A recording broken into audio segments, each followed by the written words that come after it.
আমি মুহাম্মদের ঘর নাই, বাড়ি নাই, চতুর্মুখী দুশমনের আক্রমণ। ওই সময় খাদিজা জীবনের সব সম্পদ আমাকে হাদিয়া দিয়েছেন, সব আমাকে দিয়ে দিলেন।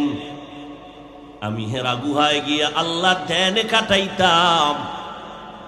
কোরআন নাজিলের আগে আমি 40 বছর পর্যন্ত হেরা পাহাড়ে যাইয়া ওখানে বসে বসে আমি আল্লাহর ধ্যানে সময় কাটাইতাম।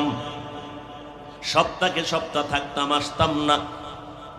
আমার স্ত্রী খাদিজা পাথরওয়ালা পথ পেরিয়ে, জঙ্গল পেরিয়ে একা একা মহিলা মানুষ ওই পাহাড় বেয়ে বেয়ে উঠিয়া আমার সামনে নাস্তা নিয়ে হাজির হয়ে যাইত।